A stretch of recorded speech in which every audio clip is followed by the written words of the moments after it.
ଜୁହାର ଜୟ ମା ସମଲେଇ ଜୟ ଜଗନ୍ନାଥ। ଆମେ ପହଞ୍ଚି ଆସିଛୁ ଏଇଟା ପଣକିମାଲ ଏବଂ ଜାମଜୁରି ଗ୍ରାମର ପିଚୁ ରୋଡ଼ ହେବାର ସ୍ଥାନକେ। ଇନେ ଇରିଗେସନ୍ ଡିପାର୍ଟମେଣ୍ଟ କାମ ଷ୍ଟେଣ୍ଡର ନେଇଛି, ଲେକିନ କେନ୍ତା କାମ ହେବା ରୋଡ଼ ରାସ୍ତା ହେଉଛି ଯେ ଆମେ ଦେଖମା ଚାଲ। ରୋଡ଼ ବହୁତ ପତଲା ପଡ଼ୁଛି ବେତାନ ଲାଗୁଛି। ପିଚୁ ରୋଡ଼ ଇ ପିଚୁ କଂକ୍ରିଟଟା ବହୁତ ପାତଲ ପଡ଼ବାରୁ ଆମେ ବହୁତ ଦୁଃଖିତ।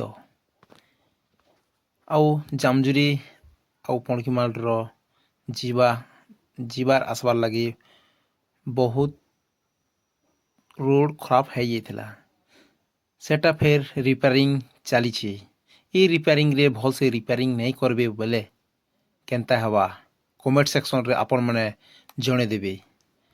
ଆଉ ଯିଏ ବି ନେତା ମନ୍ତ୍ରୀ ଦେଖୁଛନ୍ ଟିକେ ଦୃଷ୍ଟି ଦେବେ। ଧନ୍ୟବାଦ।